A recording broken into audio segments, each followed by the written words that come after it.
All right, let's do it. Canelo versus Caleb Plant. I've seen the weigh-ins and it's time to do the prediction. Crystal ball. Here we go. Before I get into the prediction, hit the thumbs up, sub, and notification bell. That way you get updated when I drop the newest content like this. And with that being said, let's get into the video. Before I get into the video, I want to say this. You would already have gotten a brief description of my prediction if you was over at Lady Chan's channel. Check her out. Very good channel, very good panels. And she holds it down for the UK. So with that being said, no further ado, here we go. This is how I see this going into this fight. For whatever reason, Caleb has really done something that has set Canelo off. He's mad. He's pissed off. Billy Joe Saunders, his last opponent, talked a lot of stuff, but you never really saw Canelo get uneasy. He was always in the right state of mind. He was always Canelo. However, in this fight, he is not Canelo. He is enraged. He's furious. Fire like his red hair. And that could be a good thing or it could be a bad thing because they always say, never fight mad, because when you fight mad, you make mistakes. When you go to hurt somebody, knock them out, you make mistakes. Will Canelo make mistakes because of his emotions running high? Who knows? It's yet to be seen, and maybe that's Caleb's plan. Maybe Caleb's thought that I might not be able to fully beat him in the ring, so let me get underneath his skin, make him mad, make him make mistakes. It could be a good mental tactic. Although, like I said, it's yet to be seen how composed Canelo is when he gets in that ring. Now, what Caleb is going to do is what we know Caleb Plant's going to do. He's going to play keep away, just like every mobile fighter who has fought Canelo.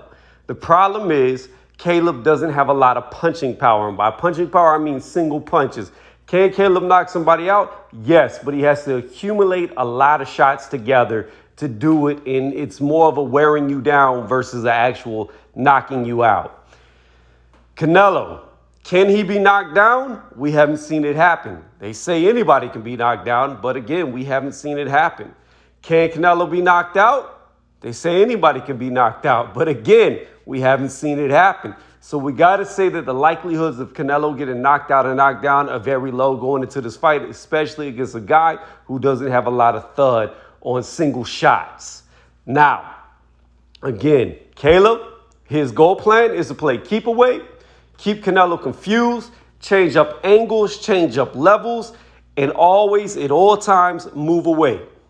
With that being said, round one, I see Caleb coming out. Caleb likes to do a lot of feints, and I believe a guy is counterpunching oriented as Canelo is. He's going to start biting on the feints early. He's going to be trying to figure out Caleb's going to show him different, like I said, angles and levels, and with the feints, looking fancy, he's going to look good in the first round, and Canelo's going to look a little slow to get off because, again, Canelo was looking for that shot to come across the middle, so he can hit him with a counter shot, and being that Caleb's going to be changing up levels, high, low, mid, step to the side, step to the other side, throw, feint, feint, feint, throw, feint, feint, throw.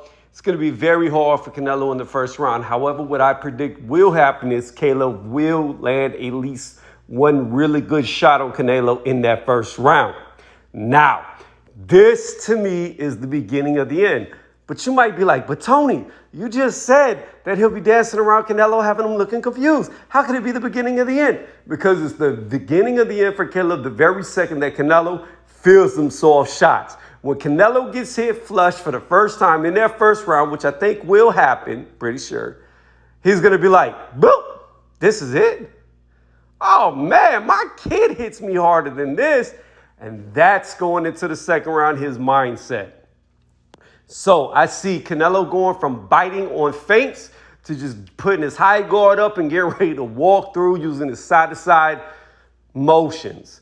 Now, we saw this against Daniel Jacobs, very good body movement, very good head movement. And from the second round on, this is what he's going to implement as he's marching forward.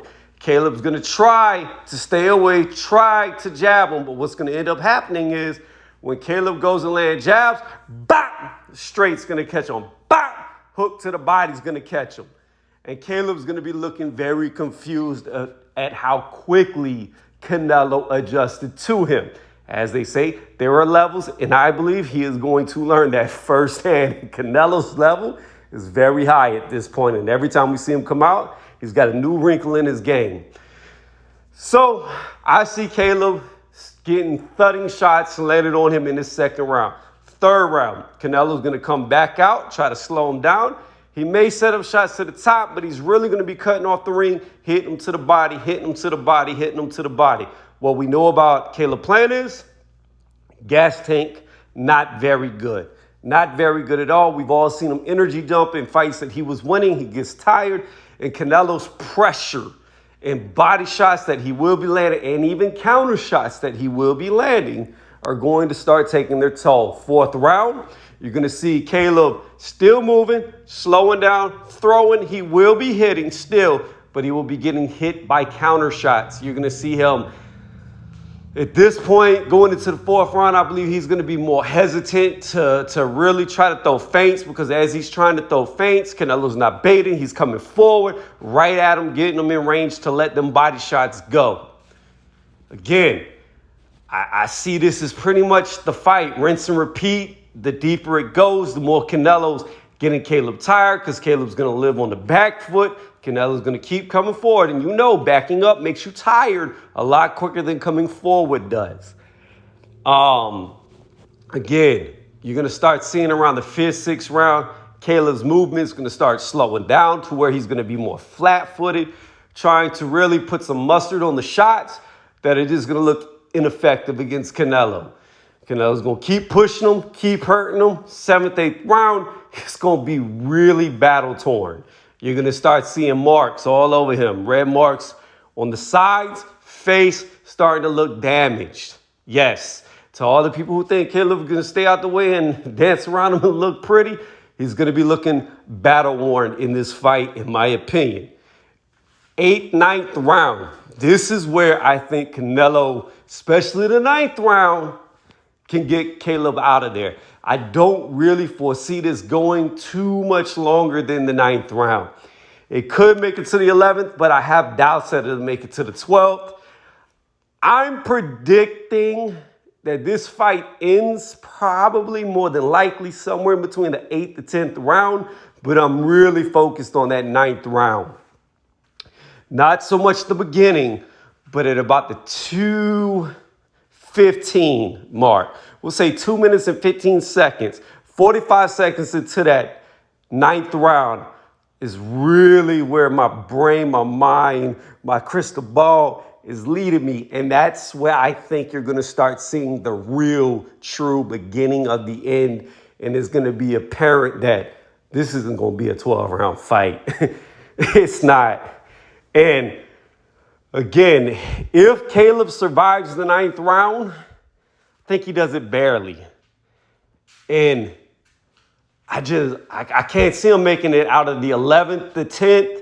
He's really going to have to go in flight mode to survive it if he can make it to the 10th.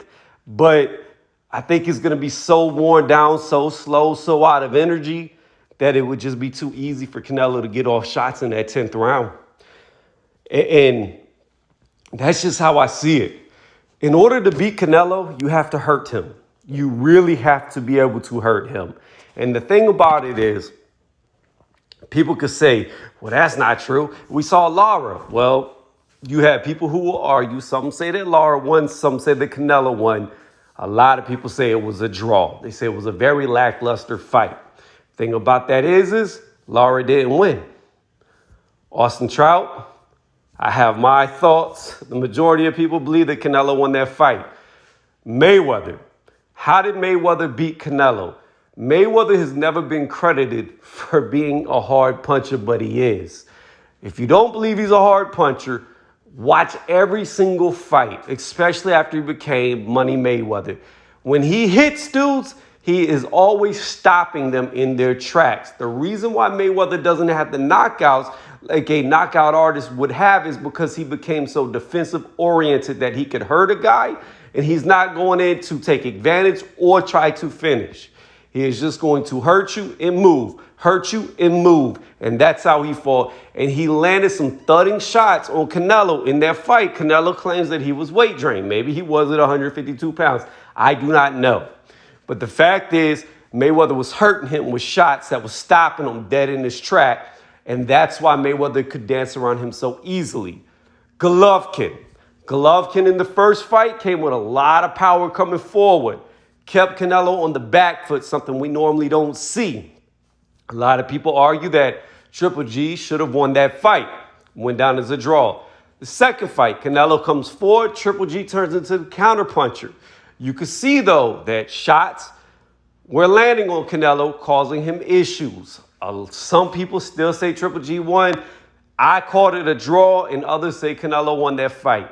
My point is this. If you cannot hurt Canelo, you're not going to beat him. You are not going to beat him. You have to be able to hurt him.